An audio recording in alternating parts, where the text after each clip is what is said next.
Hello, everyone, and welcome back to the Vulnerability Time podcast. I am your host and PhD student and author, Josias Abriel, and it is good to be back, ain't it? Alrighty, folks. So, a few things before we get the episode started. One, you are loved. Two, if you're subscribed on YouTube, that is beautiful. Stay subscribed on YouTube, but also subscribe on Apple or Spotify or another platform in addition, just because sometimes YouTube skips certain episodes and sometimes it doesn't. And it's really weird. I don't know how to fix that. It's on their end, not my end. So I don't know how to fix that. I reached out to someone. They should be working on it, but I don't want y'all to miss any episodes. It doesn't happen too often, but just in case, subscribe elsewhere.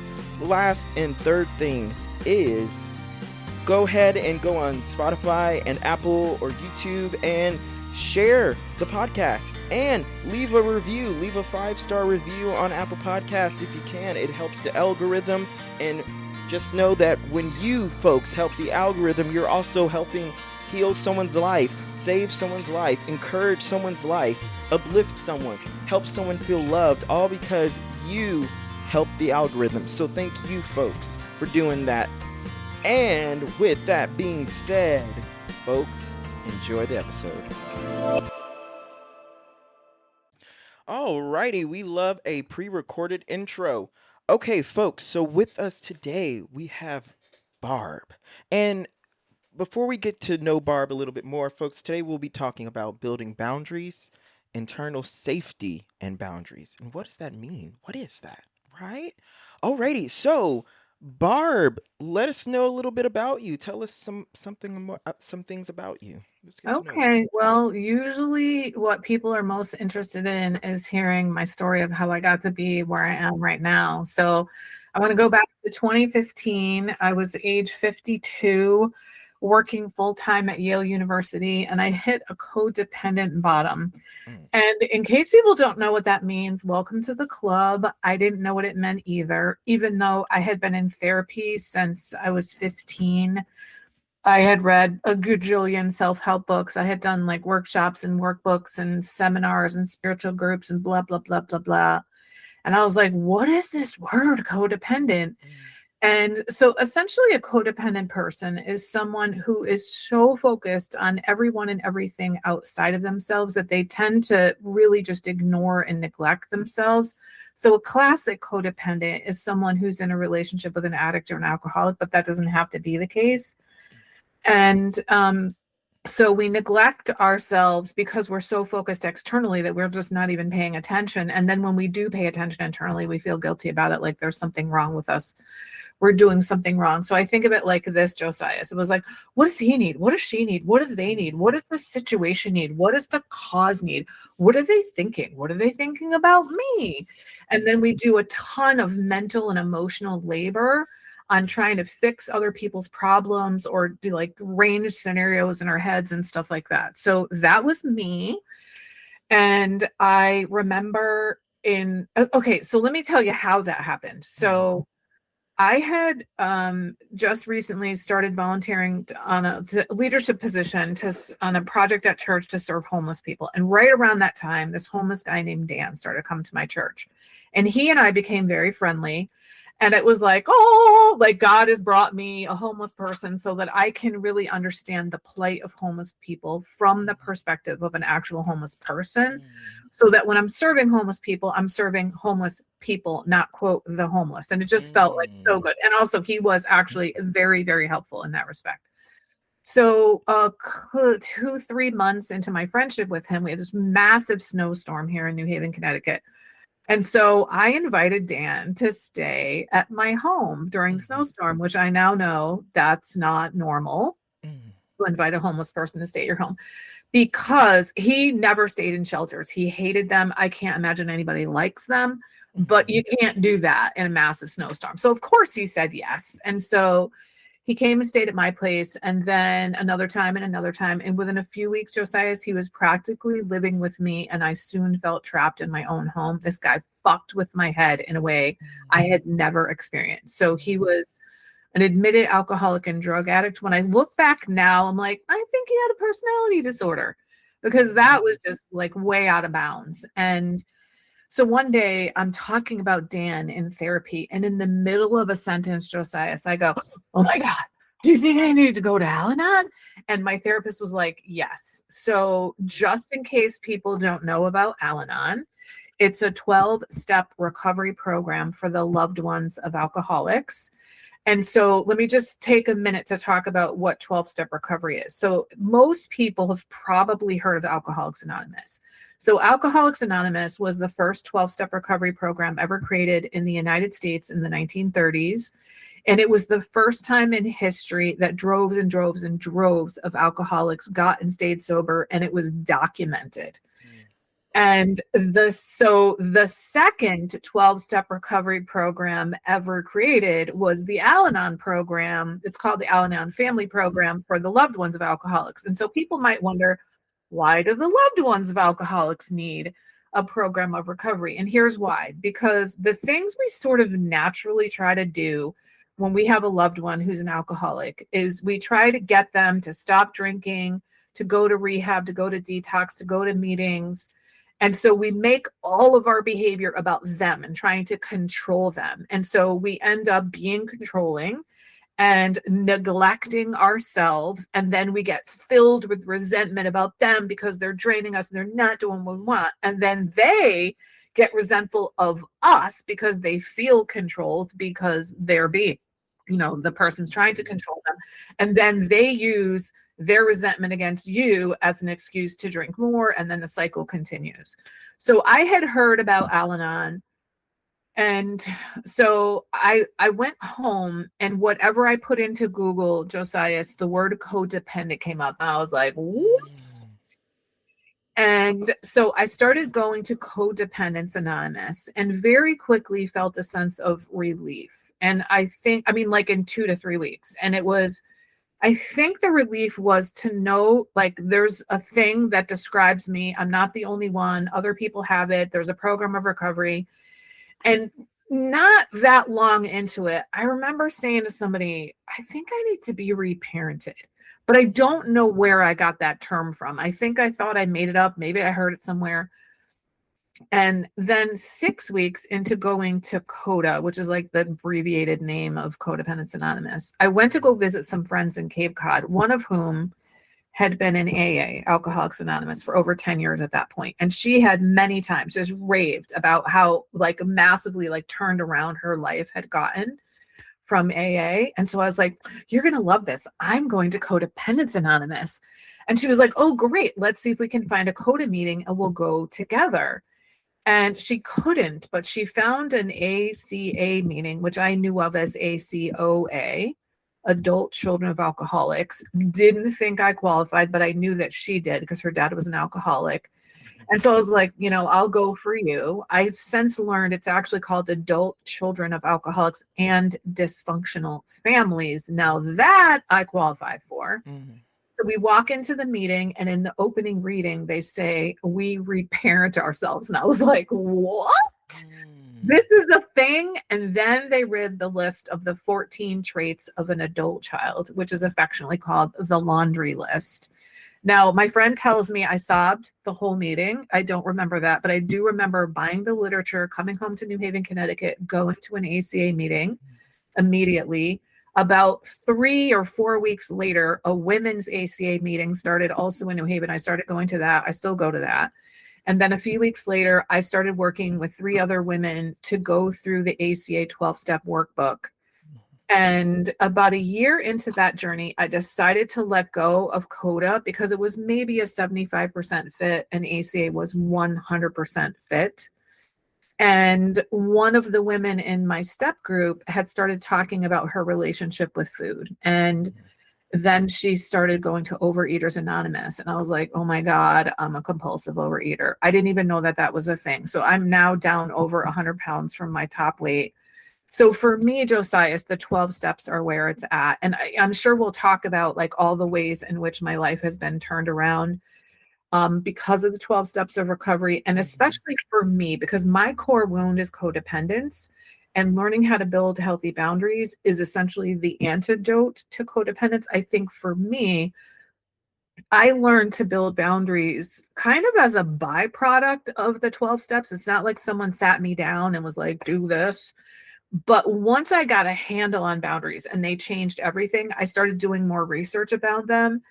And it started to like retroactively understand, okay, this is what happened such that I didn't have boundaries. And then this is what happened such that I've been building boundaries. Mm-hmm. And when I was doing that reading, I would kind of like do these drawings to visually illustrate, because I'm a visual person, like what would this look like if it was in the physical world? And those drawings turned into handouts, which turned into a workbook, which is now the backbone of my boundaries coaching program. Mm-hmm. And so then just to fast forward quickly, 2.5 years into recovery, I got laid off from my job at Yale. I had been grant funded the whole time, so it was just a matter of time.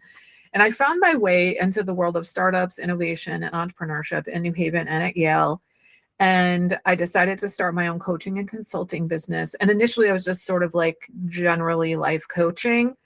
And then as time went on and I got to know more and more about business, I realized you have to have a niche. So it just made sense for me to be a boundaries coach, since they had such a transformative effect for me. And I was really good at helping people with boundaries. And I also started my podcast, not thinking it would have anything to do with my business. It was really about carrying the message of recovery to those who still suffer. So I have been podcasting in March, it was 7 years. I have 350 something episodes. They're only 10 to 20 minutes long, but it's just the wisdom that I've learned in recovery that was just not making its way out into the world. And now I'm a boundaries coach and a speaker. And then last year I had this massive insight, I think, while I was guesting on a podcast, like, oh my God, building healthy boundaries is really about building a sense of internal safety. So you get to know yourself as you build boundaries. You figure out what's okay with me, what's not okay with me, what do I like, want, need, and prefer, and how do I continue to show up for myself instead of like, you still show up for other people, absolutely, but you don't abandon yourself. You have healthy boundaries. And the reason that you don't is because you build this sense of internal safety, which I'm sure we'll talk more about. But it's building internal safety is really about knowing that I can have discomfort.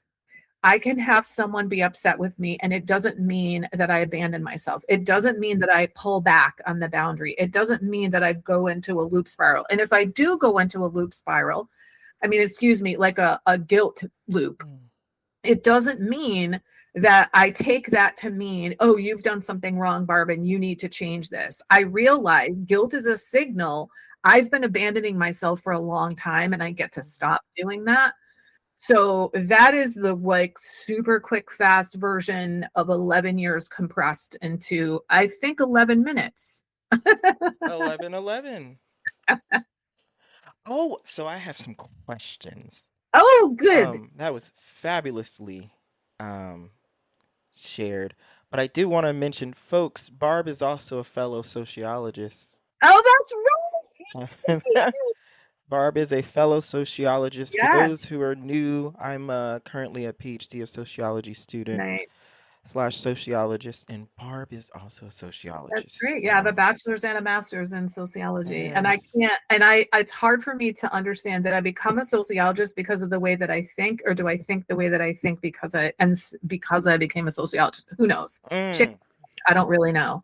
But there's, definitely something about understanding how the structure works and then what's my part in the structure. And I think, I don't know about you, Josiah, but one of the most important things that I learned as a sociologist, that yes, it is at the macro level where all of the structures are created and recreated, but it's the micro level, our individual interactions, where we can weaken and disrupt those macro patterns. So the individual people that make their way into those institutions can actually matter and do matter and make changes. So I perpetuate those structures of inequality if I don't challenge them. Yes. And so that's true for everybody. And that feels very freeing to me. And actually, as we're saying this, I just realized maybe 2 years ago that when I got out of grad school, my mission was level the playing field. And for me, it Mhm, was primarily race, gender, sexual orientation, mhm, right? When I got into recovery, that mission did not go away entirely. It kind of went to the side. And my main mission was heal people. mhm, But mhm, I realized 2 years ago, those two missions have come together because I target mhm, professional women who say yes when they really want to say no mhm, and who neglect themselves because they're so focused on others. Well, guess what? Women are never going to make inroads into the social structures of society when they keep saying yes to shit they do not want to do and when they keep neglecting themselves. So I am helping women, individual women, to show up for themselves so that they can stop overgiving and stop mhm. neglecting themselves and be the powerhouses that they were meant to be. So Yes. it's like I've realized my missions have come together in alignment. Oh, I have another question. So before I get to the other one, um, there's a guest that I had who she'll be on this season. We recorded her episode a couple days ago, and her whole thing is self-care for women and self-help for women. Mm-hmm. Self-help for women. Um, oh, I have it right here. Self-care for women and self-love for women. Nice. It was a fabulous episode. I would love to, if you agree, I would love to get y'all two in contact. Oh yeah, That'd be a great 100%. guest. I Okay. love connecting with other women entrepreneurs, especially if they're all about empowering other women. Not that I don't care about men, but like I'm a woman. There's Right. nothing wrong with Right. that serving men. I just like this. Mm-hmm. It's not that I wouldn't help a man, but like Right. my group stuff, no, like I don't do group Hmm. stuff with men. I will work individually with a man, but Right. not group. Yeah, Right. No, yeah, I completely agree. yeah, yeah. Same. I'm I'm throughout majority of my life, until recently, I was always like, no, like let's help women. No, I'm tired of seeing how the system has treated women over the years. Thank you. Um, yeah, exactly. So I'm just like, I even identify as she, they. So, Oh, okay, okay. yeah.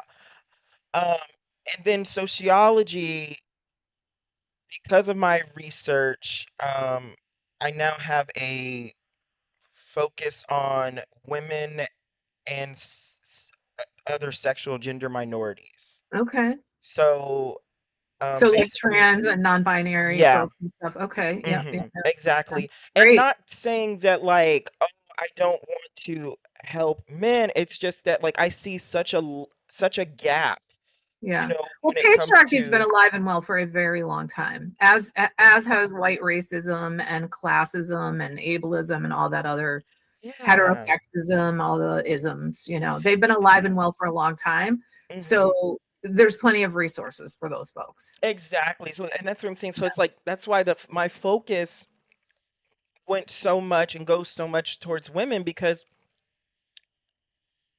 systematically and just in other Hmm. areas I won't Hmm. talk about that. But in other areas, I'm tired of seeing this lack, this gap, Hmm. right? This Hmm. this not attention to, you Hmm. know. And so I love that. And so I'm saying this for I don't want for folks who wanting to understand a little bit more, you Hmm. know, we do have this passion and this focus, Hmm. towards women because there have been so little of a Hmm. focus. So Hmm. it's not saying, "Oh, Hmm. we don't care about men." No, it's not saying that. It's Hmm. just saying, Hmm. "Hey, guess what? Okay, there have been plenty of Right. resources for them. Yeah. Patriarchy has existed for a Yeah. while Yeah. in this Yeah. country. So it's just like, what about the women? And even with my research folks on the incarcerated population, there is a gap in research for women. Hmm. It is so mainly because, well, not mainly, but largely because, most incarceration rates are males. Um, but even when the ones that are assigned female at birth, there's Hmm. so little research. And so Hmm. after I get this PhD, folks, my research is going to do a more desired based research and see the sociological aspect of why women aren't incarcerated Mhm. as much. Yeah, I mean, I could talk It's about that beautiful. for a long time. And I think, like, I heard someone say decades ago, that like men have been the warriors for millennium, and you can't have people killing other people when they have feelings. So we've been basically metaphorically and literally beating feelings out of men for so long, and Yeah, they've got to come out somewhere. right, And so, we groom men to be violent, and we're, you right, know, finally in an era where there's even a phrase called toxic masculinity right, that people right. are addressing, like Mhm, men are addressing. mhm. I don't know if you've ever heard of the Mankind Project. I've known several men who have participated in it, and it's a phenomenal organization by men for men to Mhm. challenge toxic masculinity and talk about there's a whole wide range of what it means to be masculine, just Right, like there is a whole wide range of what it means to be feminine. right, right, And it doesn't have to be toxic. right. Exactly. Yeah, I call it toxic masculinity and misguided masculinity. Um, 1000%. I think that, I was assigned male at birth, but I'm Mhm, intersex. I was mhm. checked my records, turns out I was born both. Okay. Did Um, they operate on you without your parents knowing about no, it? no, they knew. Oh, they knew, and they Yeah, they can. knew. They're just Okay, yeah, they okay. knew. They knew that. So that was something like I learned in my sociological training that it's been happening forever, and often Yes. hospitals don't even tell the parents. They just make the operation Hmm. Yep. and don't even tell the parents. But then for the parents that they present it like this is what we're gonna do, not like do you want to leave this baby the way that they Exactly. are, Yeah. you know? Exactly. And yep, exactly. And so Mhm. I was always taught, see, this is what, at least I'm not bashing men, but I'm saying for me, from my experience, I was taught that being a man means being afraid to be human.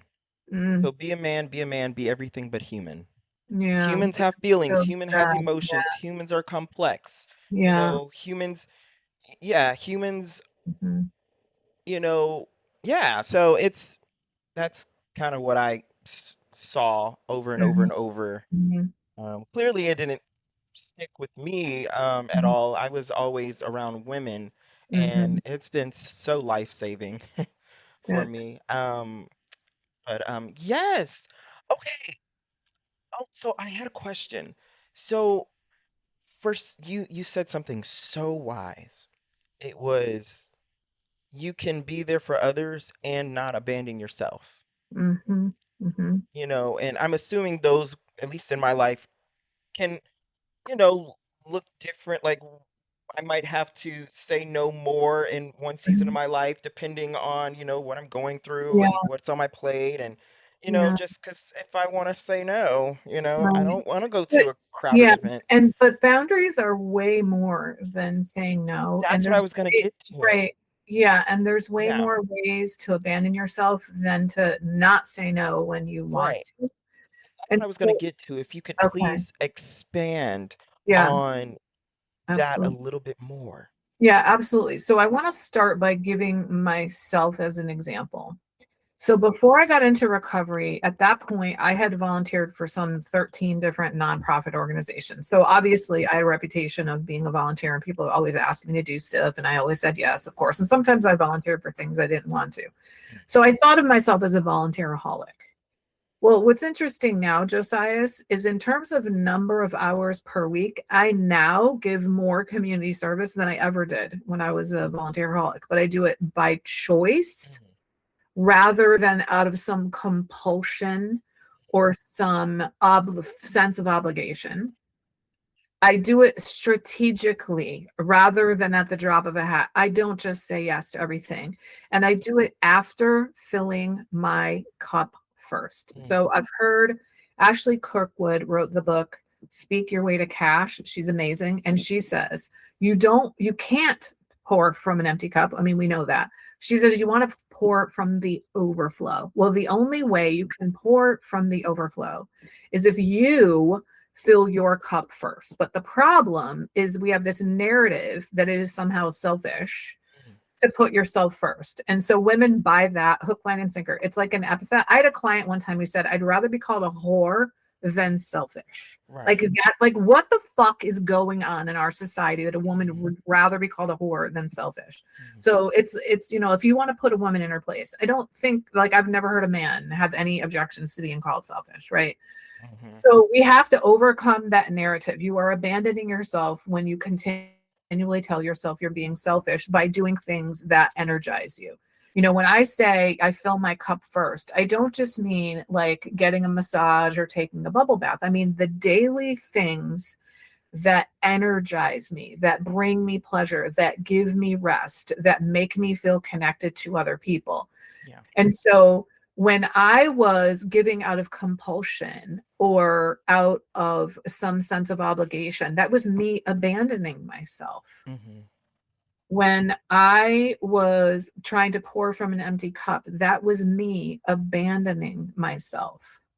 When I said yes to everything at the drop of a hat and didn't think through, does this fit with my level of energy? Does it fit into my, into alignment with what matters to me? Does it fit in terms of my capacity to give? So when I wasn't thinking about all those things, those were ways to abandon myself. And so I think this abandonment thing is really important. And I really got that terminology initially from the ACA program. So I mentioned, it's about intergenerational family dysfunction. Well, I now know ACA, it's a trauma recovery program where you reparent yourself and you use the 12 steps to recover. And the main issue for adult children is abandonment.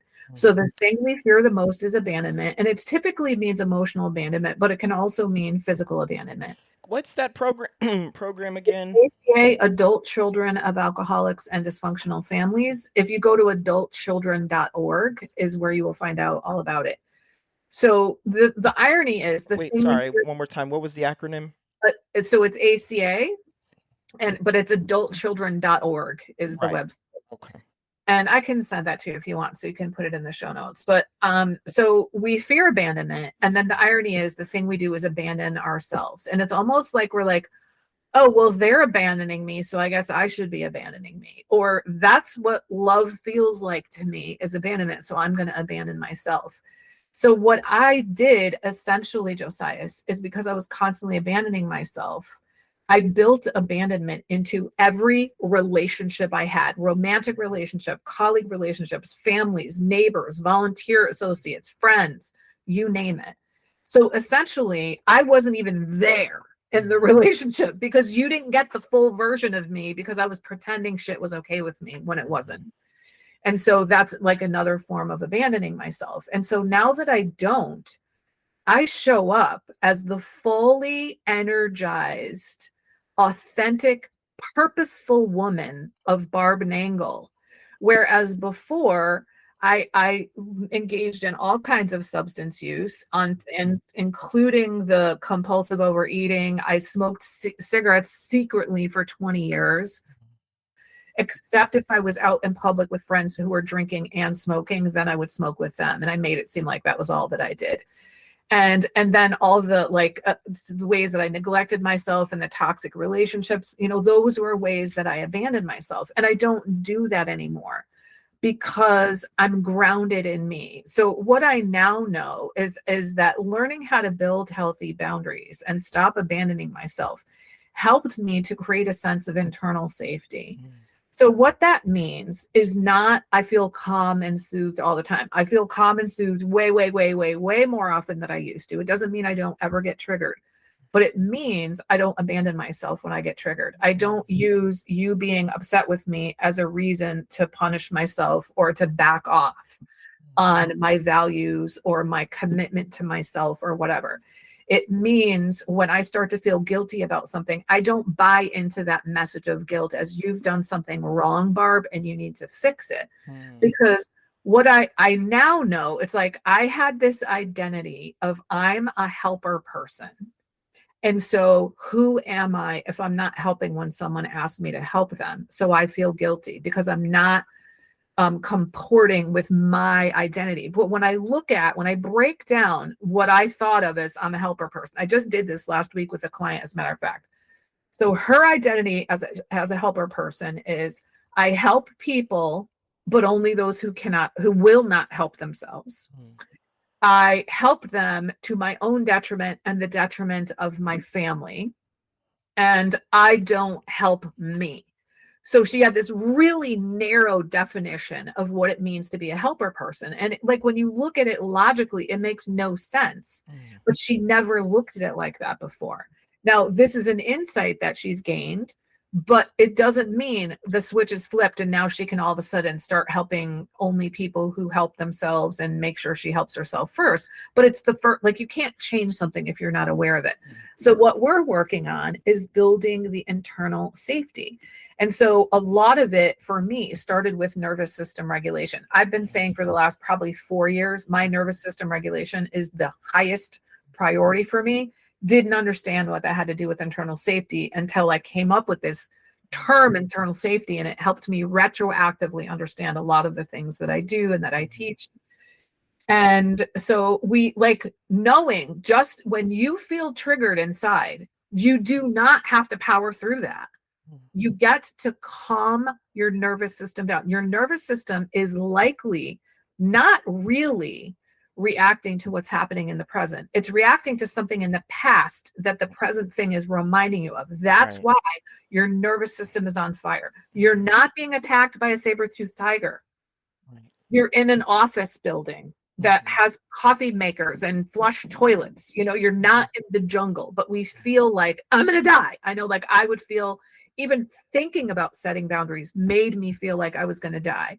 And what I learned over time is I'm not going to die. I'm not being a bad person. I get to set this boundary. I am not selfish. So another part of building internal safety is these internal boundaries, which is what we say to ourselves, what we do to ourselves. And so I learned to say things like, I'm not a bad person. I'm not being selfish. That's actually not my responsibility. Eventually, over time, we don't get inflamed internally the way that we used to. It doesn't mean I don't ever get triggered, Josias. That's not what I'm saying. It's just massively reduced. But in the meantime, until you get to the point where it's massively reduced, it's knowing this, like discomfort does not mean danger. Just because I'm uncomfortable or you're uncomfortable, your discomfort doesn't mean danger to me. But we interpret that. And so learning how to create a sense of internal safety, you have to focus on yourself to do that. You can't get internal safety by focusing externally. So what most of us do is just about everything we do in our lives is because we want to feel safe. So we try to get the prestigious job or the title or the revenue or the income or the mate or the pocketbook or the house in the right neighborhood or whatever the thing is, that because what we want is to not be abandoned. So we do the thing that we think is going to make us feel safe, and then we get there and we're like, shit, I don't feel safe. So you can't get safe internally by focusing on the outside world. It doesn't mean any of those things that you pursue are bad. That's not what I'm saying. I'm not saying don't pursue prestige or money or the right spouse or the neighborhood or the pocketbook. If you're choosing those things because you truly want them, excellent, do it. But if you're doing it because you think I'm going to feel safe when I have that, you're mistaken. And so the only way to have internal safety is to focus internally. So to figure out, like, who am I? What matters to me? You know, and I've been teaching this for years, but didn't even really realize it. Because what I start all my clients, they go through an exercise to determine their top 5 values.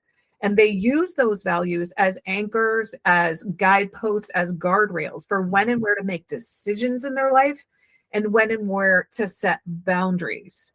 Because it's a lot, for one, it's bubbled up in you for a reason. Your values are yours for a reason. So that comes from you and your authentic self. And it's a lot easier to stand strong in something that you really care about, that matters to you, that you highly value. And it's also easier to stand strong when you've built this internal safety. So, like, boundaries are like what you say and do with other people, but internal safety is what happens, what you do inside of you. Mm-hmm. And that I just said boundaries are this. Actually, I don't want to say that's the definition of boundaries. Here's how I define them. To me, boundaries are the standards you have for your life, and then the limits for yourself and other people that you have in your life to uphold those standards. So a really basic example is I have some health standards now, which I didn't have for decades. My health is really important to me now. So one very basic limit I have for myself to uphold my standard of health is I go to bed at approximately 10:30 every night. I don't stay up until 4 o'clock in the morning reading, watching TV, flipping through social media or anything like that. And I had to back into it. I had to start at midnight and then 11:30 and then 11 and then 10:30, right? Mm-hmm. So I go to bed because sleep is a foundation to health. A limit I have for other people, I don't allow smoking in my home because I want a healthy home, and that doesn't include smoke.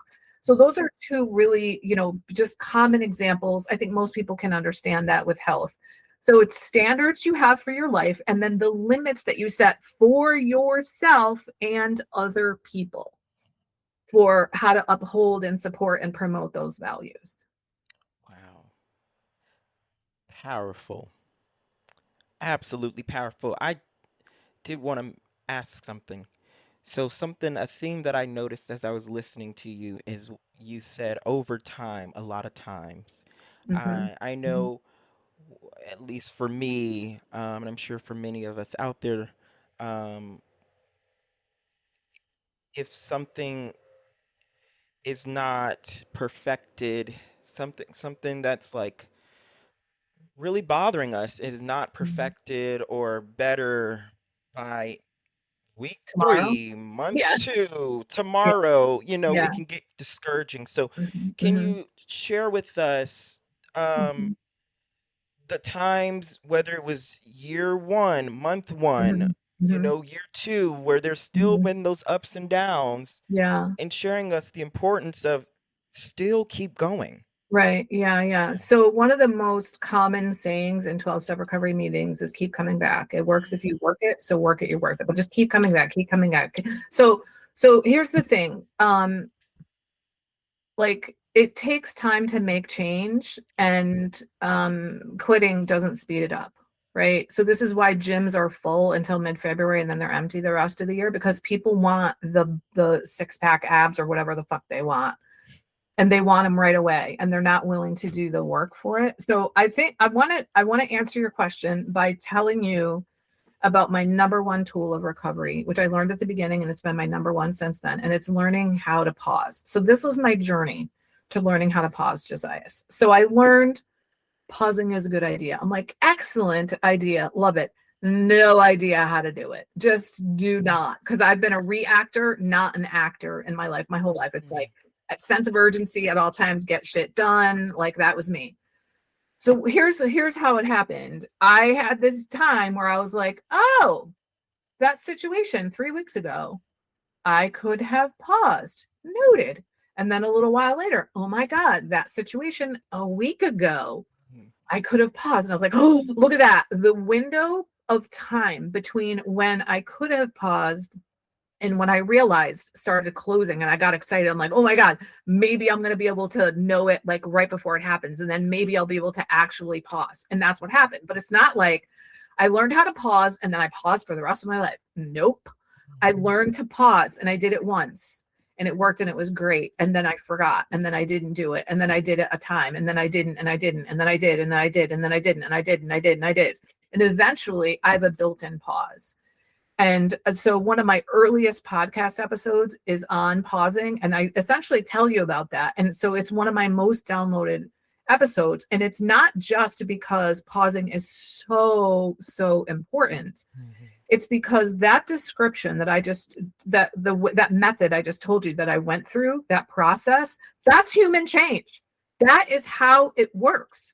You learn something is an option, you forget, then you remember, and then you follow through, and then you forget, and then you don't, and you do, and you don't, and you don't. Like, and I hate when people go, it takes 21 days to build a habit, or it takes 90 days. It's bullshit. There's no one number that describes everybody, the 8 billion people on this planet and all the people that have lived before. This is how habits are made. No, that's not how it happens. It's persistence.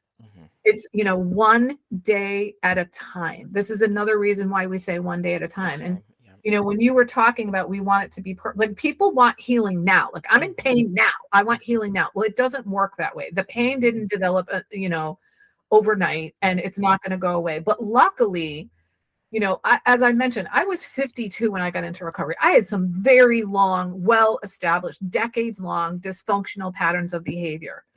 It's not taking me 52 years or even a tenth of that to make the changes. I would say in 2 to 3 years in recovery, I had massive change. That's not the case for everybody, but I also dove in, and I was very ripe for change, and I was willing to do whatever the fuck I had to. When I saw, especially the ACA program, and learned that trauma was the center of my problem, I was like, I'm in. I'm doing this. And I give a lot of service in recovery. And so it actually strengthens my recovery to help other people, because when I'm talking about recovery, I can't forget who I am, where I came from, what happened to me, and how I changed. And so, it's a fraction of the time to break those patterns as it is to develop those patterns. So I want to give people hope, but it's not going to happen overnight. And if people tell you it's going to happen overnight, they're probably lying. Though I do know that there are some trauma recovery experiences that can have massive impact very quickly, but it doesn't mean that you stop doing the work. You still have to keep doing the work. And then the other phrase that I wanted to say to you, because you use the word perfect, and perfection is a huge problem for many of us. And I love the saying, perfect is the enemy of the good. Perfection is not about doing well. It's about fear. We want to be perfect because we're afraid we're going to be rejected or abandoned or ridiculed or judged. So it's not about being perfect. And I was talking to somebody the other day, I don't remember if it was a client or someone in recovery, and they said they grew up thinking that they said, I'm not a perfectionist because I don't have a perfect home and I don't have perfect nails and perfect hair, but they were crippled in getting anything finished because they couldn't let it go because it wasn't perfect. And they finally realized this is perfectionism. It's not just everything looks perfect. It's this unhealthy, exceedingly high standard that you have for yourself, that you punish yourself for not making all the time. And that's another form of self-abandonment. So perfection is the enemy of the good. You're never going to finish anything if you're waiting for it to be perfect, because you're a human and you're flawed. And that actually makes me think of one of the phrases I learned somewhere in recovery that changed me so much is the term flawsome. So it's a combination of flawed and awesome, FLAWESOME.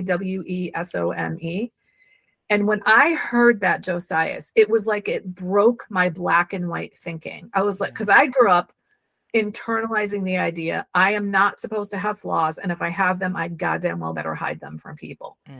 So I was like, wait, I can be flawed and awesome. And it was like, whoa,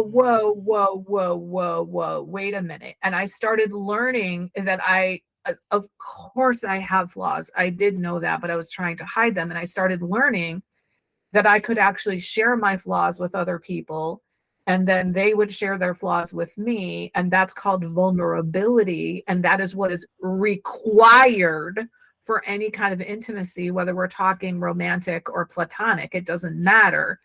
But you cannot have an intimate relationship with a person that you are not able to be vulnerable with. It's just not, that's not true intimacy. Intimacy means, I am allowing you to see me, flaws and all, and I'm going to risk the possibility of rejection. And I'm going to see you in all your vulnerabilities, flaws and all, and I'm not going to reject you. It doesn't mean you accept everybody's dysfunctional behavior, but it doesn't mean that you reject them as a whole and as a person.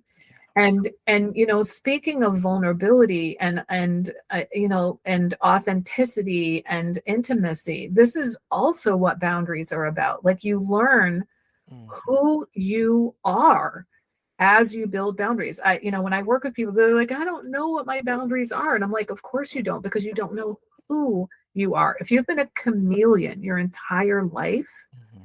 you don't know what's okay and not okay with you. Like, an example is, I have been a Dallas Cowboys fan twice, a New England Patriots fan, and a New York Giants fan. I don't give a shit about football Right. because I date men, many of whom were football fans. I felt like being a good girlfriend meant that I had to be a fan of those. I also, Mm-hmm. in my drinking days, I drank beer when I started drinking because that's what everybody drank. And then I dated a guy who was a wine aficionado. So I learned all about wine and I drank wine. And then I dated a guy who drank Jack Daniels. So I drank Jack Daniels and Diet Mm-hmm. Coke. And then I dated a guy who was a beer connoisseur and I learned I like Belgian wheat beer. So I didn't even have my own damn drink, Josiah's, Yeah. right?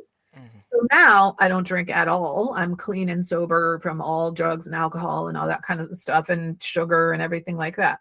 But I just didn't even have my own identity. And so Mm-hmm. I think of boundaries as like I'm putting my hands around the shape of it. Like, I learned the boundaries of Barb. Where do I end and other people begin? Mm. So that I can share the authentic me with you.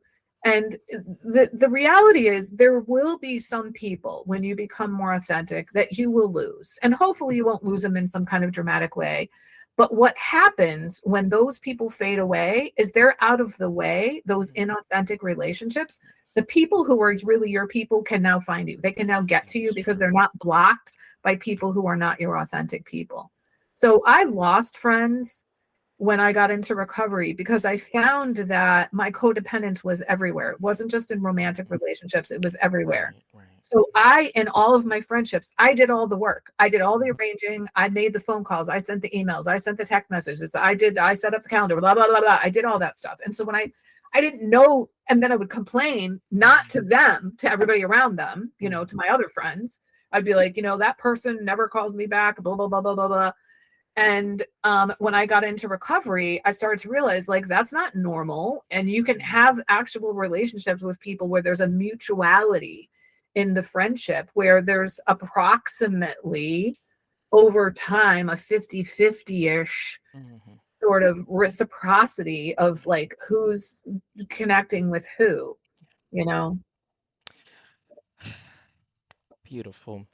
And the difficult thing about really amazing and powerful episodes is finding a title that well, that's going to be my struggle this episode. That It's going captures to be fun. Yeah, that captures it. yeah. This was powerful. This is something I'm going to go Yeah. back and listen to. Great. Well, Um, then maybe that, what I do is I throw the transcript in ChatGPT and I say, come up with 5 titles for me, and then I put it through a headline analyzer. hmm. So I use a headline analyzer that's called Co-Schedule. I think I do pay for it, but it's like $80 a year or something like that. I've been using it for years for blog posts, for podcast titles, because you do want it to convey what's actually happening, and you Right. want it to be something that people want to know. Right. What they want. Usually it's how to or why something, like most people Right. want it. So it might be something like, how to build internal safety, healthy boundaries, and become authentic, or something like that. Like, who knows, maybe it'll be something like That that. actually sounds pretty good to me. That actually sounds pretty good to me. Let me write that down before I forget. All righty. Barb, there's something I'm going to tell you, but it's just about the episode. It's a good thing, but I'll just tell you after it. Well, I'll just tell you now. So I'm going to rearrange the release schedule so that you can be released this season. Oh, great. Yes, thank you. Well, I actually have something that I just came out with yesterday for people who want. Can I share that now? Would Yeah, I this? was gonna ask before we and Yeah, can you tell us yeah, where to find which will be in the episode description yeah, below yeah, and of your course. coaching and Yeah. things like Well, that. seeing as you're already listening to a podcast, you can just hop on over to my podcast, Fragmented to Whole. They're 10 to 20-minute episodes. They're not Where like can we find this? Every any platform? podcast outlet, every single podcast outlet. So Fragmented to Whole. My website is higherpowercc.com. That stands for Higher Power Coaching and Consulting. I have stuff on romantic boundaries, personal boundaries, family boundaries, workplace boundaries.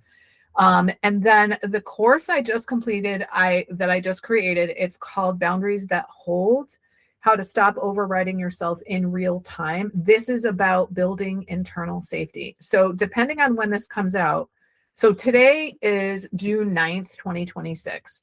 Right now, I am offering, it's like basically like a pre-release. People who buy it now are going to get it for $247 instead of $397. They're going to get a couple things right away, and they're going to get 3 to 4 weeks after it comes out in August, they're going to get a group call with me to process what came up for that. But even if they're listening to this way after that, they'll be able to get the full course, and they'll actually be able to watch the replay of that call. So they'll hear like, oh, I had these questions. People probably will ask them. Yeah. So they can go to higherpowercc.com/boundaries that hold. And I have tons of free stuff. I have tons of low price, mid price, and then my signature program is called Unshakable You. It's a 12-week private coaching program where I take you through 12 multimedia modules. The bulk of our time together is me helping you with your, regular everyday situations, issues, relationships, etc.